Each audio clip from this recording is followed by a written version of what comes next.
Network Entertainment.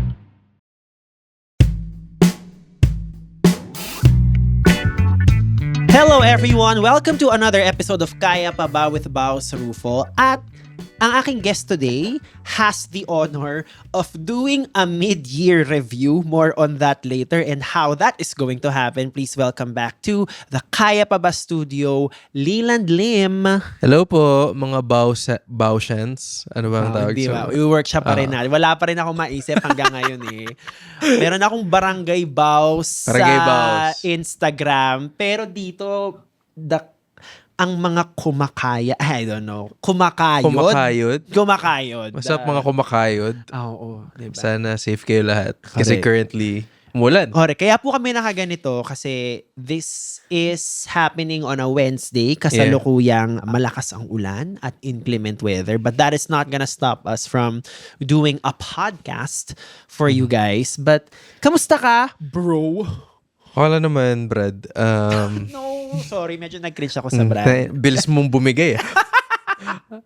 Ako lang yung mid-year review sa lahat Correct. ng guests mo. Oo. So sorry, kaya sa mid-year review guys, back in January, Yeah. we recorded a podcast episode with Leland and that happened how many days after you resigned? I think a few days lang. Doon ko ni-reveal eh. Correct. Yung nag-resign ako eh. Resign reveal. Mga 4 days. Mga 4 days.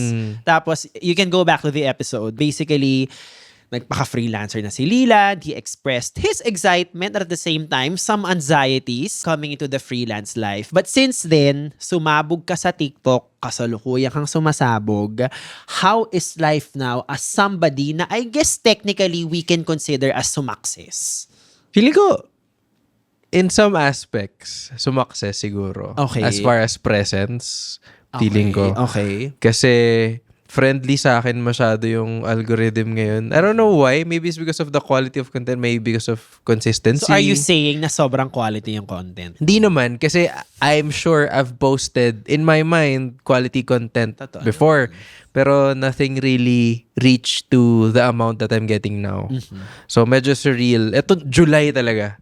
Correct. Isipin mo summer pero grabe yung yung bagyo ng pabuya online. Very good. So, I love July. Sana kayo rin. Pero as far as hindi pa na translate into pera. Oo. Pera baka mo. Yun yung Okay. iniintay ko eh. Akala ko that kind of traction would translate to instant gratification ng pera. Pero we're still getting there.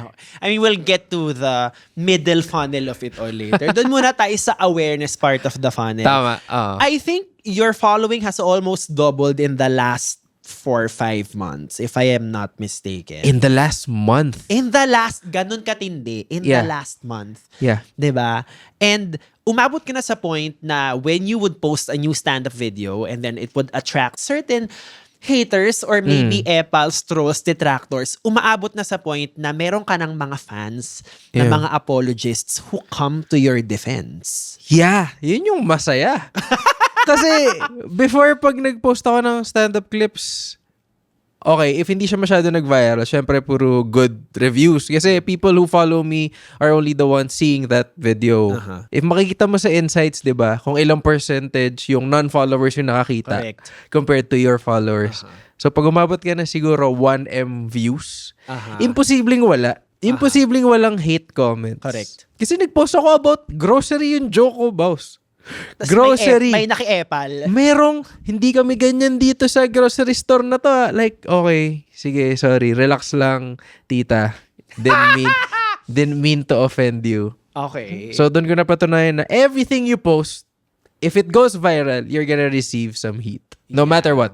No matter what. No matter what. Yeah. But isa sa mga notable viral moments mo is when you posted something right around Pride Month. Right. I remember you consulting me and Isa about when is the best time to like post a Pride-related thing. But it Yes. was a very personal post. If you could share sa audience a little bit of context. So, I talked to you guys. Uh-huh. In fact, I talked to 3 people. You, Isa, and my trans sibling, brother. So, kinonsult ko, oy, okay ba to?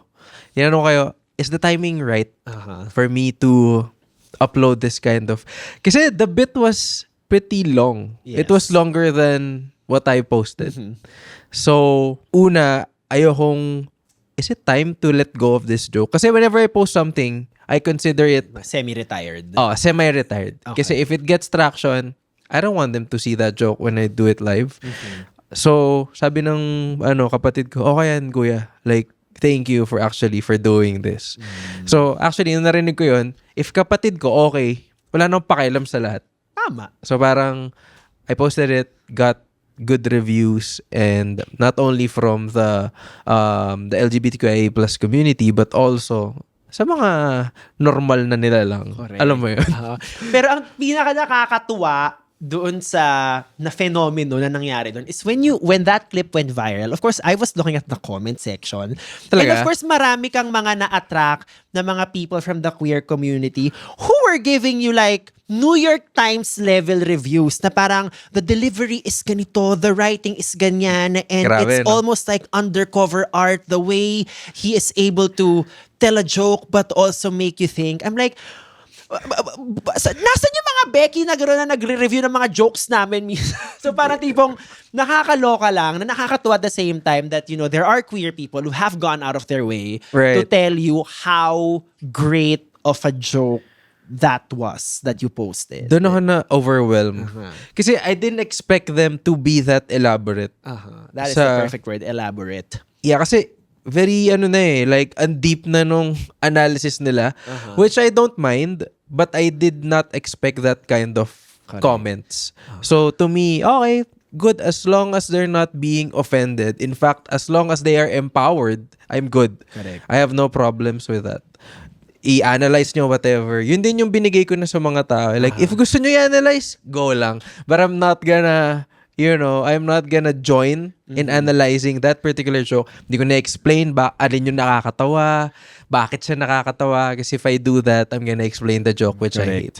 So, Yeah. But you know, the gays giving ChatGPT a run for its money, nothing new there. That has always been the case before the internet was invented. Pero nakatuwa yun na ganun siya. But congrats on all your Salamat. success. I still think you are one of the best comedy writers sa mga stand-up comedians. So tamang deserve mo naman yung success na yan. salamat But I guess, ang gusto ko ring pag-usapan ngayon is, ano na yung buhay mo ngayon as a freelancer? Kasi nga, nung nag-podcast tayo early this year, you know, parang may mga reasonable anxieties ka. Ano yung mga parts na ngayon na parang, okay na pala yan? Ano yung parts na tipong, ay putya, kailangan ko rin palang problemahin tong part na to, no? Oh.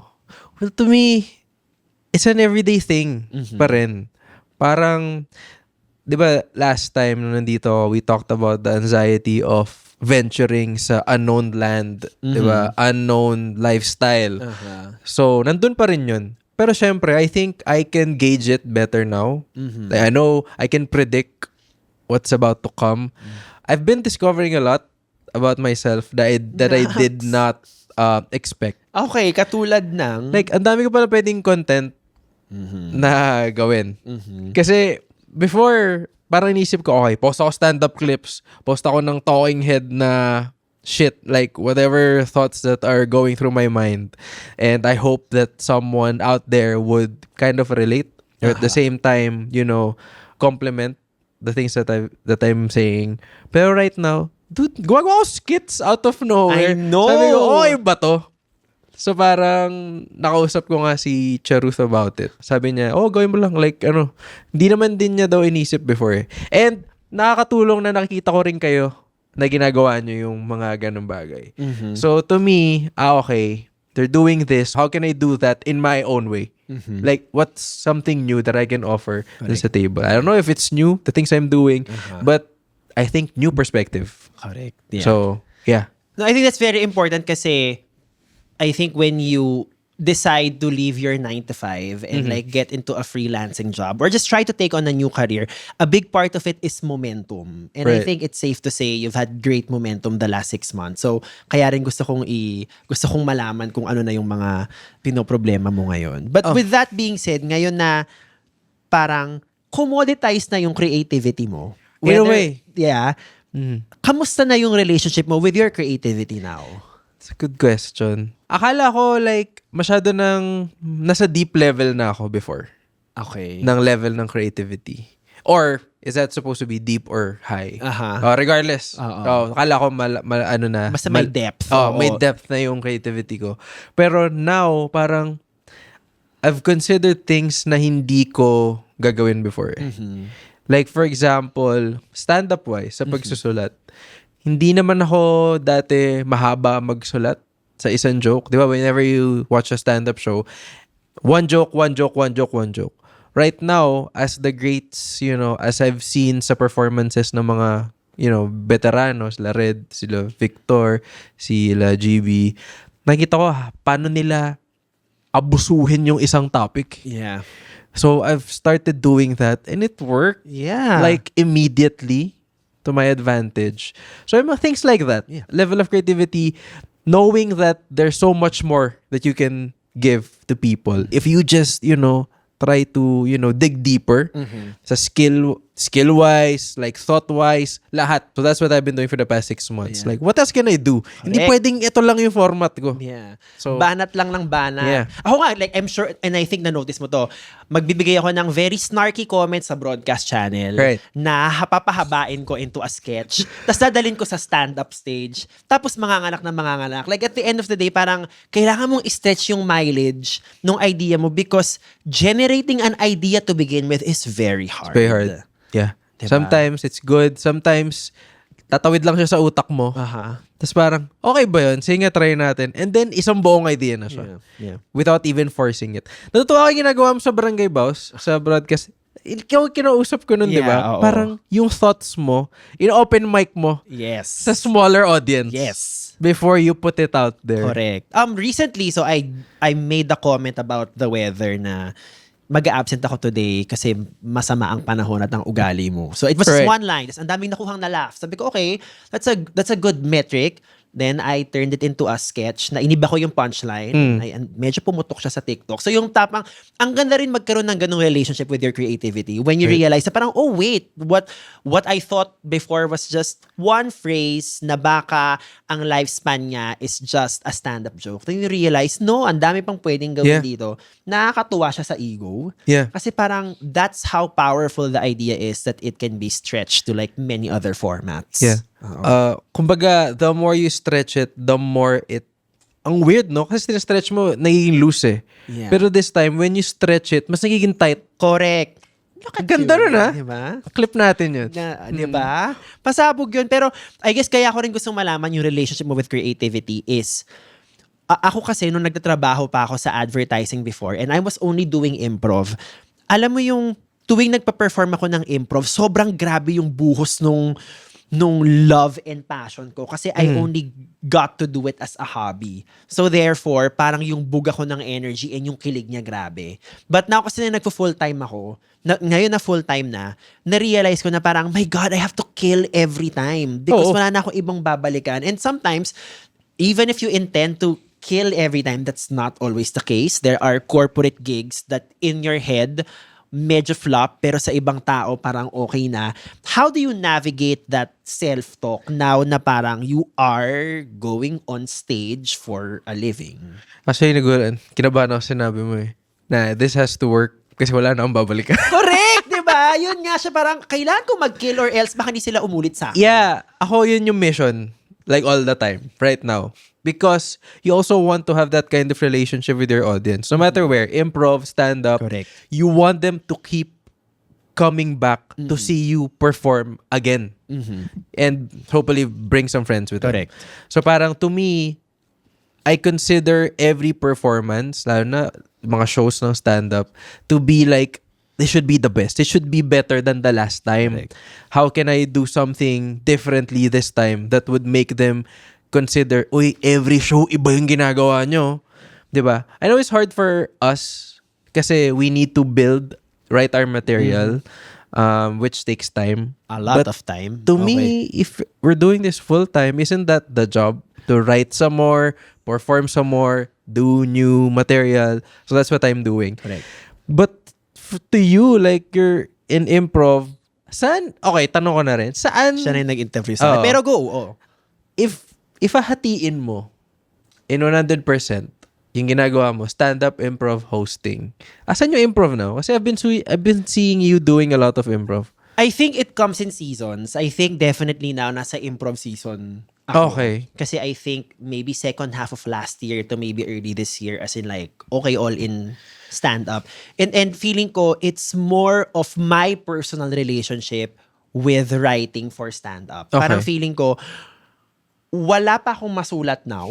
And not that I don't try, pero I like being able to write kasi when I feel so strongly about a certain life experience. Okay. So parang for me kasi kung puro kasi ako work mode, wala akong actual experience to draw from kasi I'm so busy doing the grind, which means like I may be able to write about work if that's the case. Pero kasi right now, andun lang ako sa parang, because I've been doing this for 5 years, tutoy. Parang yung akin, I know that it comes in seasons. And right Right. now, I know na improv yung season in terms of the demand. So hindi ko rin pinipilit. I mean, I could spend a lot of time regretting that, oh my God, I'm not able to spend more time writing about stand-up. Kasi kung wala. It just means wala now, and babalik naman siya. Pabalik din siya. I guess dati meron akong fear na parang kung wala now, never na ba siyang babalik? I guess ang mas na-realize ko now, nope, it comes in seasons. I don't wanna force it. Parang protas no? In season ba ang mangga ngayon? Oo, so magmamangga ako Correct, ngayon. oo. Okay, gets. Pero, hindi ba siya, like, hindi pa siya nakakapurol ng creativity sa ibang platform? If you're gonna do improv for like this month or next month, majority of your shows improv, hindi ba naiiwan yung, kasi I've been trying to deal with that then. Like, I've been doing content almost every day. And nawawala yung writing part. Gets. Like, if you're asking kanina, ano yung constant struggle? Yan yung constant struggle ko. Correct. Do I write this or do I do content today? Yan naman, I think, yung beauty with doing improv and stand-up together. Parang Okay. indirectly, they inform one another. Kumbaga, if I Right. spend a lot of more time doing stand-up, usually pagbalik ko ng improv, laging mas joke dense yung bato ko, yung bitaw ko. Gets. And then, when I spend more time doing stand-up, doing improv, I realize that when I come back to stand-up, I am just more playful with the unknown because that is what improv is. So, fortunately, I've built it in such a way na they inform one another. But I do get your point na maybe if you're only doing stand-up, mas mahirap siya Okay. gawin. Gets. Oo. So, mas gagaling kapag mas marami kang ginagawa. Correct. Oo. Okay. So parang buti na lang they complement one another. And I think Isa and I naman are on this mission na parang i-cross-pollinate yung improv and stand-up because I think very clear naman yung merits that they give one another. Yeah. So- Tsaka gusto ko yung, yung diversity ng audience niyo. Like, some are there because you guys did stand-up. Some are there because you did improv. And some are there because they watch your improv shows. Or some of them started listening to the pod and then they become Yeah. more curious and then they see me live and they realize parang hindi pala siya masyado nakakatawa in person. Charing. May ganun? Ay, hindi na joke naman. I think I'm always more confident na I can give them a good time sa shows as opposed to the podcast. And I think that's because deep down we know we're like komedyante talaga naman tayo. So, Speaking of podcast, may pasabog pala ako, by the way. Pero, Booch, oh. hintayin nyo lang, malapit na. so yung bago siyang Ganito. ganito. Hintayin nyo na lang kung hintayin ano nyo na lang. yun. So, yung sa podcasting, sabi mo, mas confident ka sa stage. yes. Definitely. Ito yung same yung nafe-feel ko. Yeah. Like, nape-pressure akong magsalita. Like, naturally. Like, sa mic na to, sa Correct. isang recording. Ang tagal ko naman na nagpa-podcast din. Pero, iba yung confidence when I'm in my zone, sa stage, na, yari kayo, tatawa kayo dito.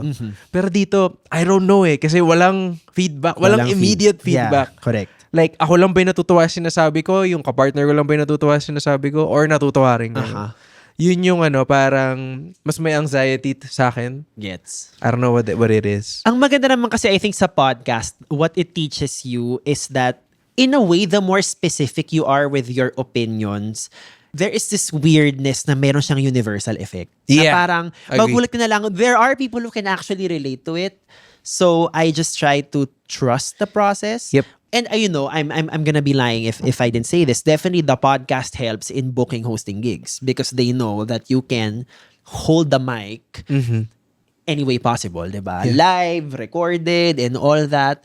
And feeling ko rin, us being able to form our thoughts in a free-flowing manner like in a podcast, I think ultimately builds trust to the people who book us na parang pag binigyan mo pala sila ng mic na walang script, they're not going to abuse it naman pala. Yeah. Diba? So, Tsaka, ayun. it humanizes you, I think. To be able to hold a conversation for an hour being a normal person. Kasi iba pag nakita ka lang nila on stage or sa stand-up clips mo eh. Kumbaga, there's always this curiosity. Ako kasi, pag nanonood ako ng stand-up comedian, paano kaya ito magsalita ng normal lang? And then makikita ko sa podcast, iba. Yeah. Iba siya. May mga ganun. So, to me, it's really helpful for you to at least humanize the person that you're watching on stage. And hindi naman siya illusion, pero meron siyang comfort. Di ba, when you're listening to someone else's podcast, it makes you think na, I'm in the conversation with them. Kung parang mas naging komportable ka dun sa presence ng taong yun, which I think builds relationships din. And speaking of relationships, and because you just kind of semi-retired your old podcast, but I think by now you shared that you are transitioning. It's also nice to develop that relationship with your podcast listeners. Ako napansin ko sa mga kaya pa ba, kayo guys, ang hiling nyo ako pakinggan kapag nag-OT kayo or in the middle of a workout or parang as a reward after like a long day. I mean, nakikita ko nga stories. nakakatawa lang na parang, that's how you guys see parang the expression that I give sa podcast. But when you had Let Leland Lim as your podcast before, usually nasan ng user behavior ka? Tuwing kailan kanila pinapakinggan o kinokonsume? Man, I have no idea. I really have no idea. Nakikita ko lang yung analytics ko. And then, okay, that's how many people listen to that episode. Pero as far as the time, like the situation where they're in, I have no idea. So, hopefully, after during the busy hours siguro, like lunchtime, while working, kasi grabe ako mag-trauma dump dun eh. Sa podcast namin before. And yun lang din naman din kasi yung podcast minsan, di ba? Yung mga hindi namin mabuga sa stand-up stage or sa improv, like we put it here. But also nakakakilig rin, just to make it about me for a little bit more. Pag nagla-livestream ako now sa TikTok, ang daming tao nagsasabi, hello, na-binge ko na po lahat ng episodes nyo. Kailan po ang next upload? Kapag nagpa-follow up sila, I mean, I know binibigyan niyo ako ng deadline, pero deep down, sobrang nakakakilig siya. Sobra. Yeah. I had the same feeling nung, di ba, December may Spotify Unwrapped. Correct. Unwrapped ba? Or Wrapped? Wrapped. Sorry. Wrapped. Wrapped pala. Hindi siya Unwrapped. Okay. Tapos, sobrang daming nag-tag sa akin na nasa top 3, top 5 podcast na pinakinggan nila for that year. And to think na may hiatus ako nun. Correct. So, I took like a 5-month, 6-month hiatus. And still, people were listening. So, inuulit-ulit nyo ba yung episode? That was like, little less 20 episodes lang. So, parang, thank you for that. I needed that validation. So, kaya ako binuhay ulit. Okay. So, abangan nyo ang magiging pasabog ni Leland. Yeah. Hintayin nyo lang. So, more on the freelancing life. So, dahil galing kang advertising, so creative director ka before, and now, isa ka ng freelancer na kailangan accounts ka na rin. Yes. In terms of the client servicing part, which parts of it ang tipong, oh my God, hindi ko to trabaho dati, pero ngayon, kailangan ko na siyang gawin. Yeah. Actually, mas natuwa ako kasi mas in control ako eh. Kasi before, iba, being a CD or ACD sa isang ahensya, ang nakokontrol mo lang creativity eh. Not so much the business side of things kasi nasa accounts department na yan. Pero right now, I get to be both. I get to wear both hats and I'm loving the control. Na parang, we can do this, we can't do that, I can't do that, but we can do this, blah, blah, blah. So, I love it. Like, I love the negotiation, the, back and forth, the feeling you have after you close a deal. So parang, masarap siya, knowing that it's all you. Yeah. Like, hindi nyo ako di ako to eh. Alam mo yun, parang, you can't, it's all me. That's, hindi ko alam kung narcissista ba tawag doon, pero I just like to have control over the things that I put out there. Yeah, so yun. And the win, I'm sure, feels sweet. Kasi, di ba, you left your job and now you are able to prove to yourself and to the world na parang, kaya ko siya. And I think that's worth celebrating. So, okay lang kung narcissistic yun. Sa Healthy pilitan, naman siguro. kailangan mo siyang kayanin. Kailangan mo siyang kayanin. No? But of course, that's the part of the job that comes naturally, and I think that is because you have some familiarity with talking to clients. But nung first year ko of freelancing, ang daming part talaga yung fake it till you make it. Oo naman. I remember like one of the first, if not the first hosting gig that I booked post-pandemic when live events came back was like the red carpet premiere of Drag Race Philippines. Yun na ba agad? Yun na siya agad for me. Yeah. So talagang alam mo yung time na merong camera crew, people who were passing by BGC were able to see me, and then I just had to like talk into the mic, hit my mark, follow the program, and then yun literally like fight or flight siya. Sabi ko tipong, I was doing fine before this. Why did I get myself into this? But I remember, yun yung talagang tipong, pucha, imposter syndrome talaga. And then, I guess I was able to make it work because moving forward, I hosted na the main stage of the premieres and the finales. But I want to talk about imposter syndrome because in what form does it come to you now that you are in this thing full on? Yeah. A lot of times when I deal with, not only with brands, but also whenever I post something, merong, a lot of times I would think na, deserve ko ba tong traction na to? Parang, it's not even that good yet.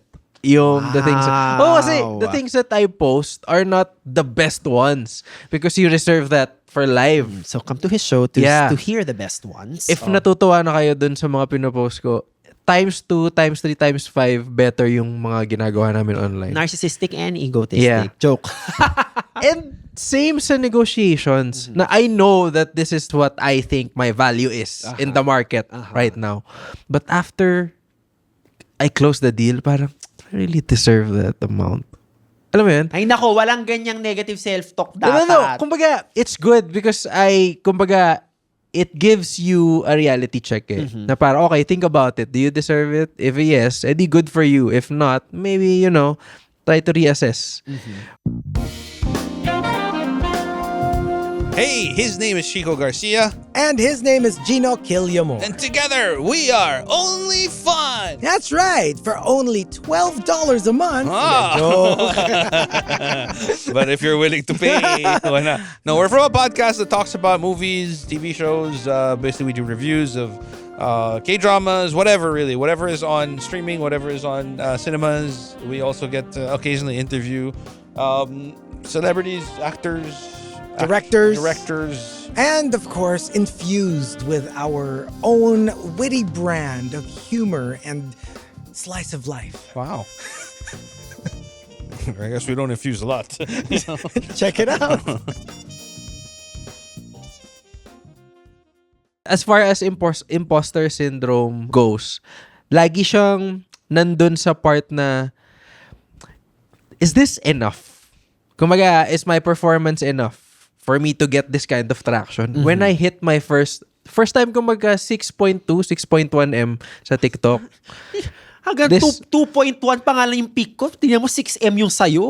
Nagulat ako doon kasi I had no intentions of, okay, pag pinost ko to, viral to. Correct. It was supposed to be for hygiene. Correct. Di ba? Yung mga hygiene post mo na, kailangan ko Para lang meron. Para lang meron. So I posted, it was an old one. And then, gulat ako, nasa JT's Manukan kami nito. Ito ba yung grocery post? Oo. Ang tagal na nito. noon. Yeah. Hindi ko na siya ginagawa for years. Yeah. I just posted it because, meron akong tinanong, doon siya nag-grocery. So, ginawa ko yung joke. And then, overnight, like, wow, talaga 3M, 4M. And then, sumisipa pa rin ngayon. Sabi ko, is that even that good? Mas maganda tong isang joke. Do I deserve this kind of traction? So, lagi ako nandun sa effect. Hindi sa, hindi sa before I do it, it's after. Post-analysis lagi. After. Yes. Ako, yung imposter syndrome ko is parang from pre-prod to during. Pagtapos na siya, interesting yung sa'yo na it comes after. It comes after. As in, nagpo-post game analysis ako lagi. Parang, hindi nga, may lull moment nga dito. Alam mo yun? Yeah. So parang, same with, negotiations. Like, I know that this is my Worth. Oh. But after I close the deal, may kick lang after tapos na yung event. Did I really deserve that? Okay. May ganun siya. Pero, okay lang naman. Like, hindi pa naman ako nasisita. Alam mo yun? I mean, what's the worst thing that they can do? Na parang, alam mo, dahil hindi kami happy, kalahati lang ibabalik. Oh, I mean, like, it's not gonna happen. There's a contract in place for you to be paid what you are due. Tsaka, value is, hindi mo siya Correct. Hindi mo siya, ano ba tawag dito? Hindi mo siya mabibigay definitively. Correct. It's like in your mind. Yeah. What works for me should work for you. And that is also, I think, relative to how the clients look at you. Diba? Yeah. Parang, yung 30,000 mo na value to a client is always relative to their budget. So parang feeling ko, baka wag mo na lang i-overanalyze and just take the fucking money. Oo. Right. Yeah. That's what Kaya nga nangyayari siya after eh. Correct. Kasi kung before siya nangyari, hindi matatapos tong buti na lock in before akong mag-isip. Correct. So parang that's what I feel as far as imposter syndrome. So with all this attention you've been getting, and sabi mo nga in the past month alone, your following has almost doubled. Do you find yourself questioning if you deserve it? Oo naman. Bakit? Like, it's just me. I Okay. guess it's just my process of being better the next time I do something. Okay. Masyado kong sinasabi rin ng lahat, masyado kong hard on myself. I can't even afford to celebrate one whole day. Correct. For something that I did. That is worth celebrating. Correct. I'm always, okay, anong next? How can I top that?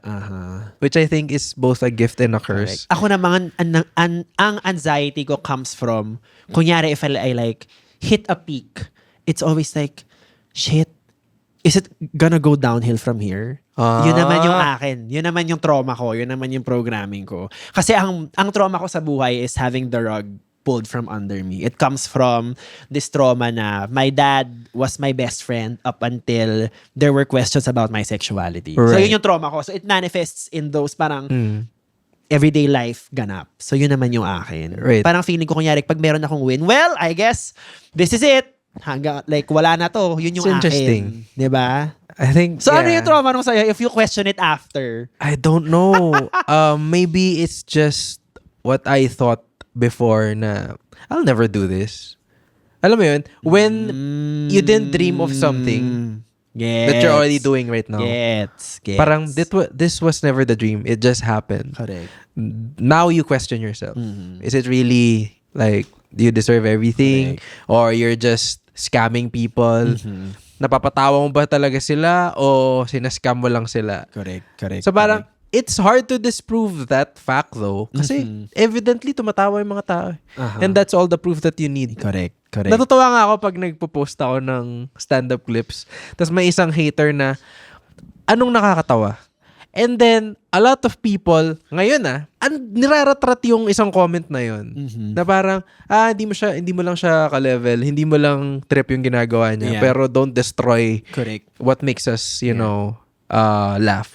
I wanna unpack that kasi may mga clips na ako na ganyan. Meron kaming mga crowd work clips ni Isa na nagko-comment yung mga tao, ito na yun, nakakatawa na agad to sa Talaga? kanila. Yung mga ganun Comedy na to. Parang, ang analysis ko sa kanya is it might be a number of things. Number one, when a crowd is enjoying something and you're not part of it, part of you feels like, wait, bakit di ako kasama dyan? So that might be like a defense mechanism. Yep.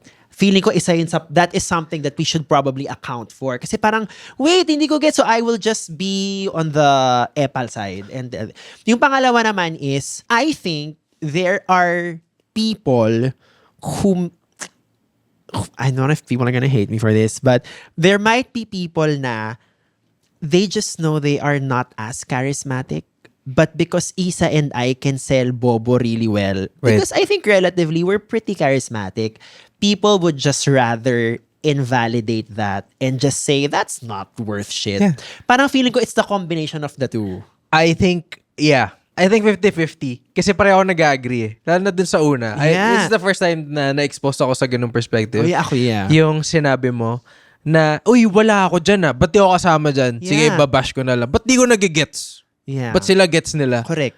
So parang merong outsider mindset Na Yeah. parang, the fact na I'm not aware that this show exists, Yeah.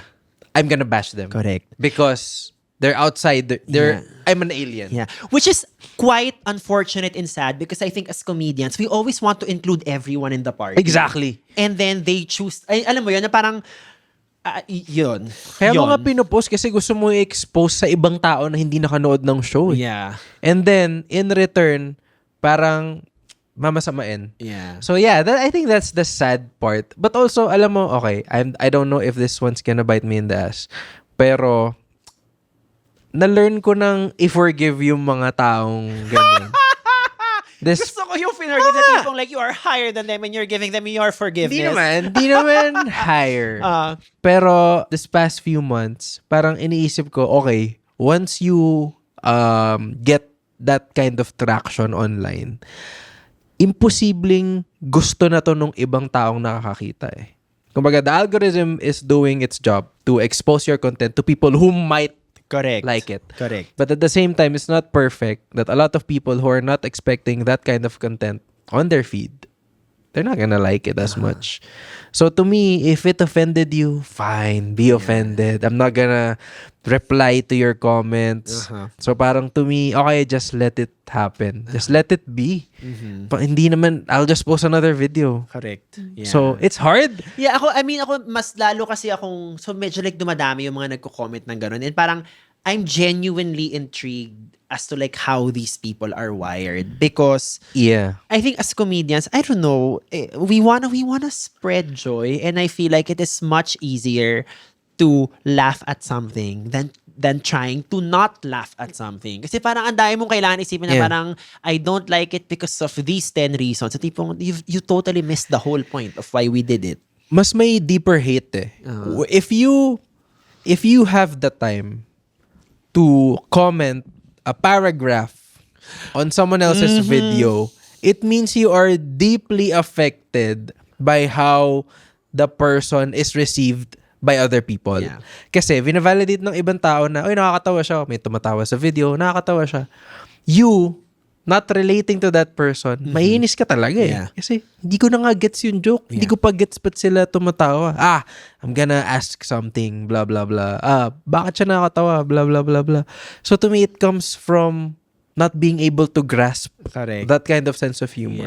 Yeah. And it turns to hate. Yeah. So, yeah, and you know, sometimes if I'm caught on a really extra sensitive day, sometimes ini-internalize ko yung mga comments. And then Talaga ba? Yeah, and I have to remind myself, teka lang, tandaan mo, ito na yung meron ka. These are the these are the gigs that you get to book. These are the people who na-earn mo na yung parang respect nila. Pero may mga times na tipong, oh my God, the most stupid comment. Parang, oh my God, I'm a strong, independent woman, keme. But sometimes there's this comment na tipong, oh my God, baka magkikwit na lang ako. Kasi sensitive rin naman talaga tayong artists. So, Yeah.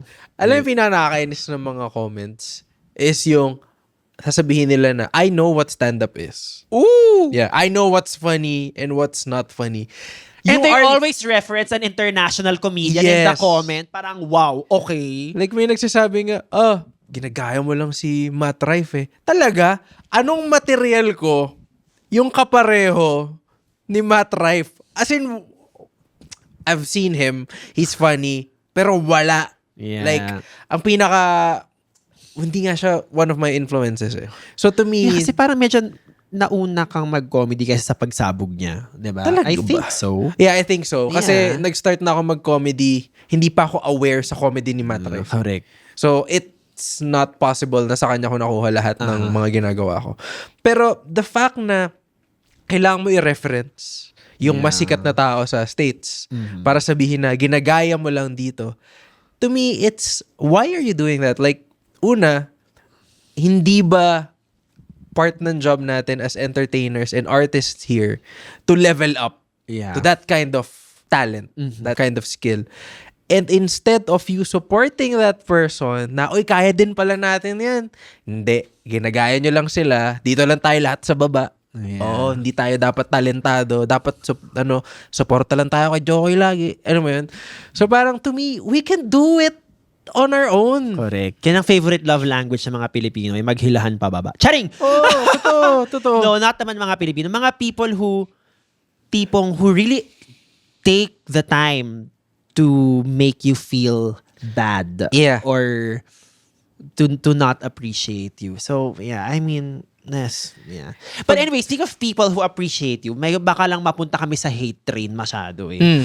Now na, you know, you are TikTok famous, what are Well, some... not- I think you are on track to be TikTok famous. May momentum siguro. Momentum. Yeah. What are some of the parang really fun fan messages, fan interactions? Kasi akin nung naglabas ako ng mga dramatic emails, resignations, ang mga nakukuha kong message, hello, salamat po, na-inspire mo ako mag-resign.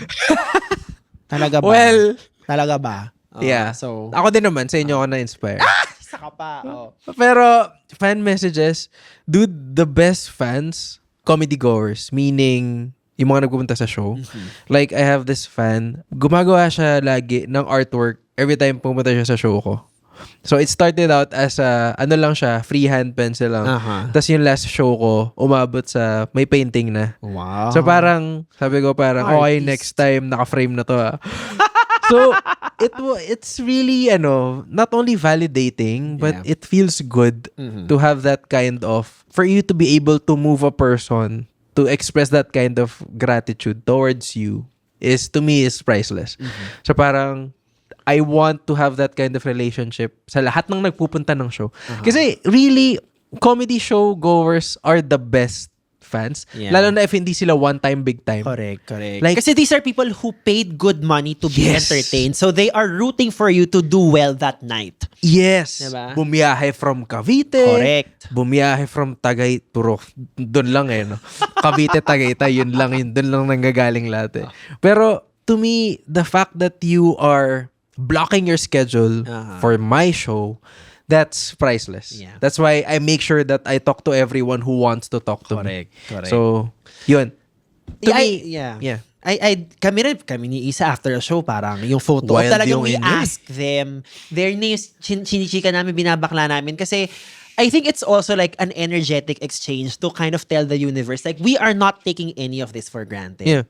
I tipong like, I could still be back in a 9-to-5 job wherein I'm resenting myself for not being able to live a creative life. So I'm always just like grateful. Kumbaga, in a way, pag may mga nagpapa-picture at the end of the show, nagpa-perform pa rin kami for them. Pinapatawa namin sila. Yeah, wild yung sa inyo. Kita Kasi ko para lang feeling ko ma-appreciate rin nila na, huy, importante kayo sa amin. Oo. Tsaka hindi kami, kumbaga tao kami. Yeah. Hindi namin kayo, okay, tapos na yung show. Okay, whatever. Correct. Saka para rin iba yung persona kasi minsan nang dodog show kami ni Isa on stage. So, syempre, minsan, baka like, we really try to like push the boundaries to see hanggang saan. Pero syempre, pag meet and greet na, talagang, hello, thank you, sorry, tinawag namin kayong ganyan. Yeah. Mahal na mahal namin kayo, Kailangan mo yun. Kailangan mo yun eh. Parang to make sure na, yeah, I'm in the joke. Correct. Na I'm not the one being laughed at. I'm with it. I'm Correct. with the show. Parang, para rin that you are not just what you said on stage. Yeah. Because, di ba? Tsaka, nagigets nila na, hindi, this guy did it for a punchline Yeah. to make the show better. Correct. Yun yung, ganun, yeah. yun yung what I appreciate sa malit na fanbase na meron ako na parang they understand that everything I say is not to degrade everyone, Yeah. but for us to have a laugh in that small room, in that small venue, na parang gets nila makikita mo na parang tatawa rin sa yung iba uma-appear, boss. Like, Wow. gumagano sila. Like, okay, bro. So parang to me, I love that vibe kasi nagsimula yung ganitong sense of humor ko with friends So every time I make a room laugh, it's, to me, ang itsura nun is, fuck, nakakuha ako ng bagong friends na nakakasakay sa jokes ko. So it's a big barkada one night where everyone is free to make fun of everything.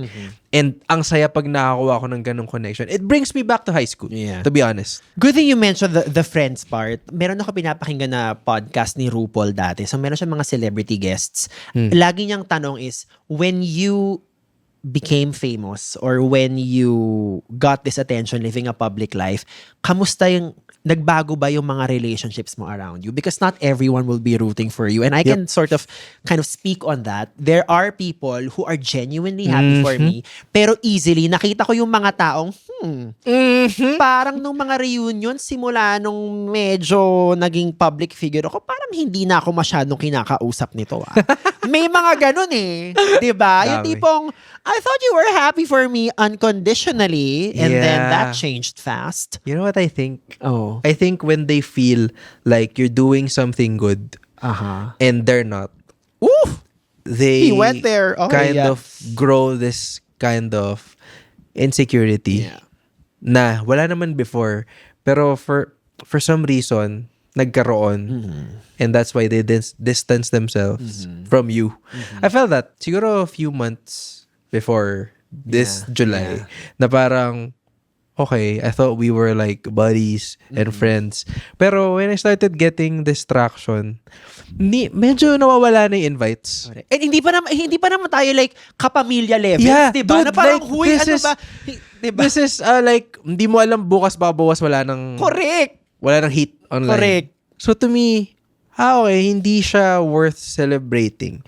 And nakakainis doon, sineselebrate niya yung ibang tao. So, sorry sineselebrate niya yung ibang tao na hindi I know. You know what I mean? Alam mo, parang magaling naman po ako, 'di ba? like, sorry for saying this. Kasi, No, say it. That's what the pod is for. yeah, I Okay. need to make a comparison na, okay, this person is doing okay, but not like the thing that I'm getting now. Correct. So why are you celebrating him and not me? And to be fair, mas close tayo.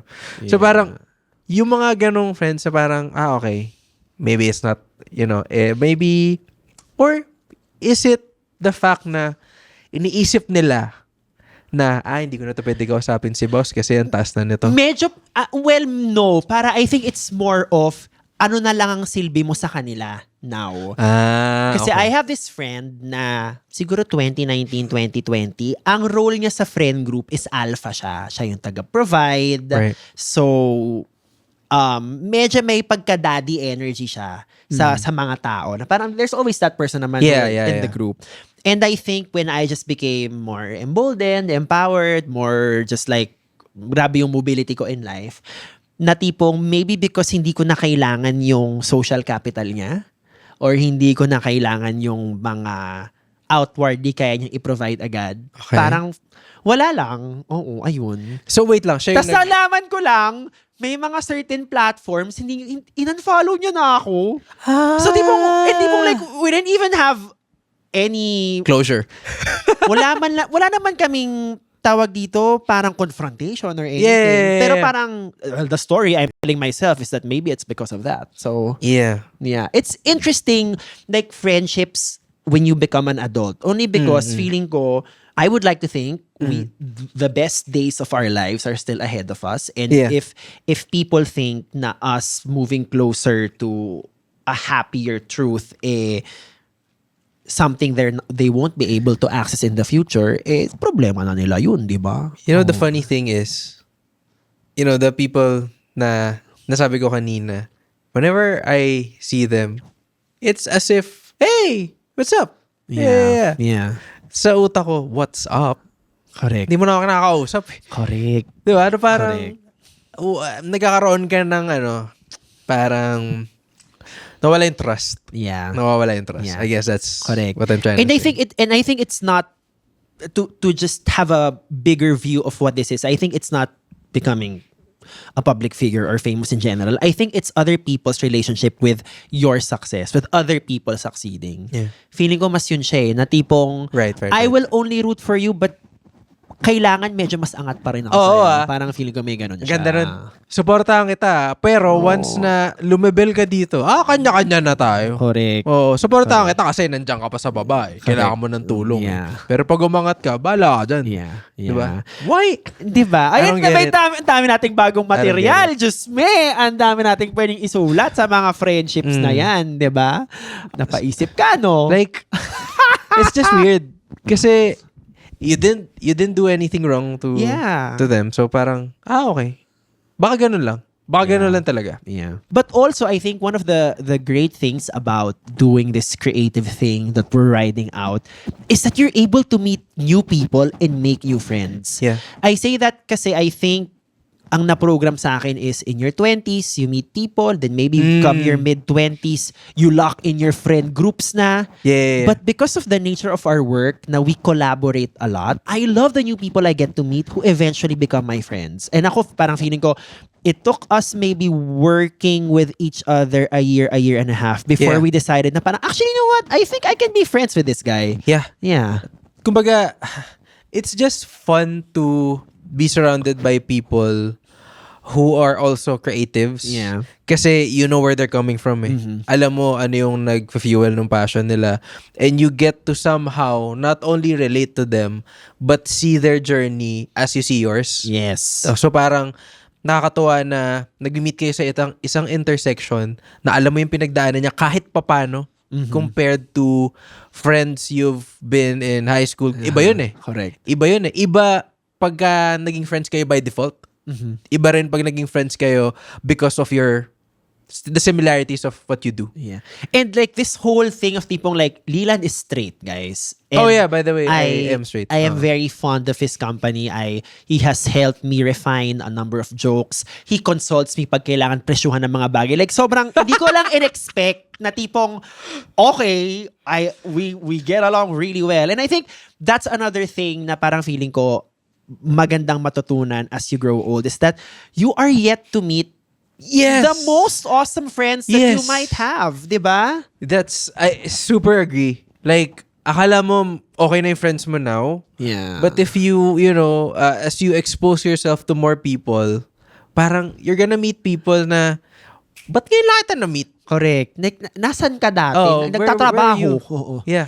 Diba? So parang, I guess yun din yung kagandahan ng industry. Na I like talking to content creators. I like talking to directors, filmmakers. Kasi parang, shit, alam mo yung gusto ko, tas alam niya rin yung gusto mo. So may ganong, some sort of, parang nag-unravel yung bagong relationship. Yeah.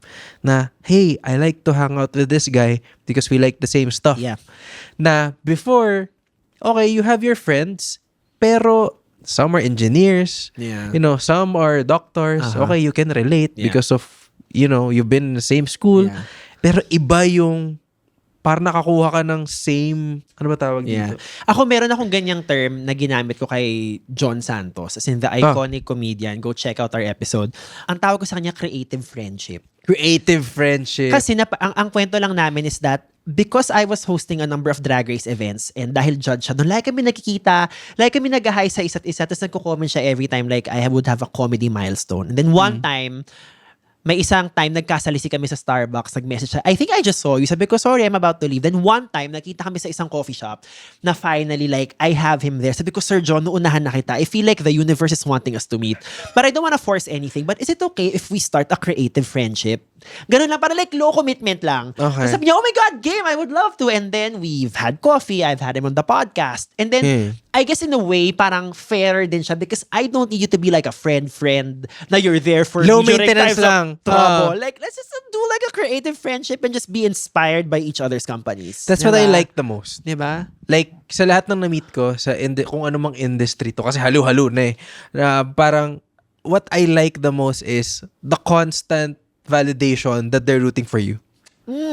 Alam mo yun? Because to be fair, I think to expect that from your actual friends might be a tall order. So baka mas kailangan mo siya sa mga semi-regular presence in your life. Right. Diba? Because the friends I have, I love them. Correct. But they're not as supportive. You know what I mean? Parang, okay, hindi naman sa I take my fans over my friends, but your fans give you money. Charing. yeah, my fans are constantly going to my shows. Correct. And some of our friends, parang never pa silang nagbunta. I don't love them less because I know that it's not their thing. But Correct. that's what I'm saying.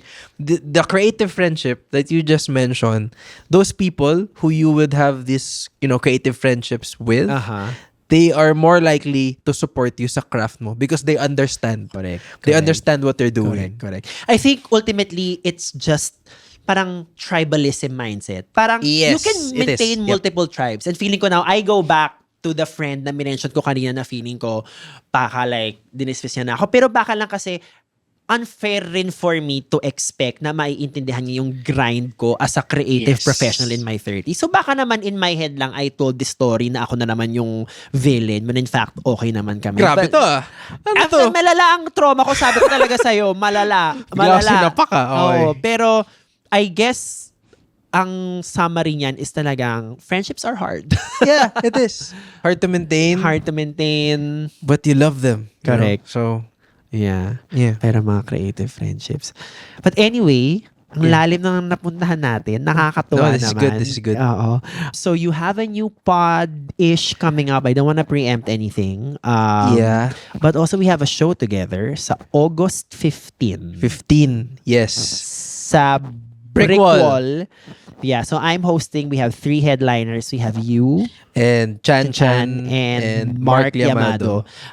Go check that out. 3 straight boys and isang bading na host. I Yeah. wonder what's going to happen.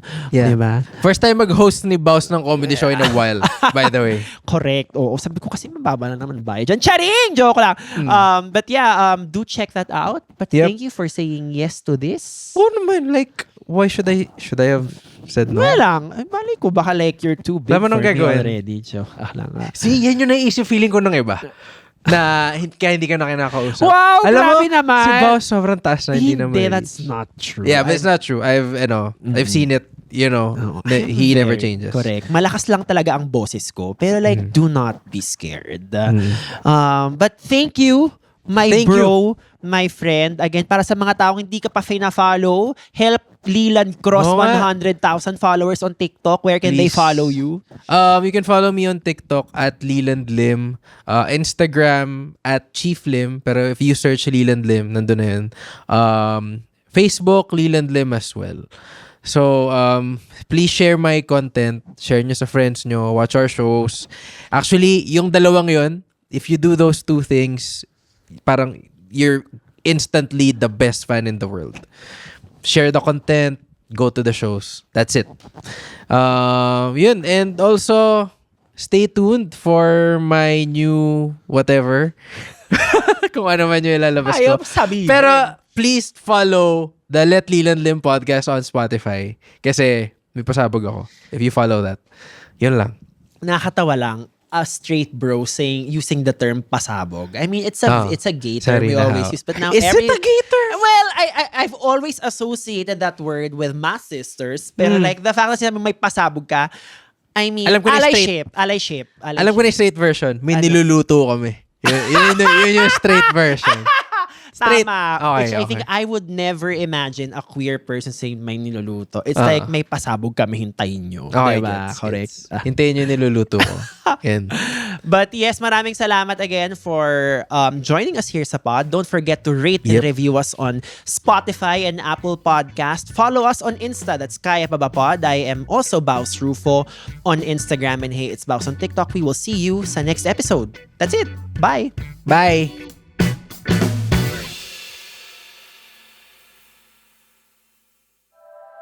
The opinions of podcast creators, hosts, and guests are not necessarily reflective of the official stance of the Pod Network Entertainment, its hosts, or other network programs. The content created by the people behind the podcast is personal and not meant to harm any religion, ethnicity, group, organization, company, or individual.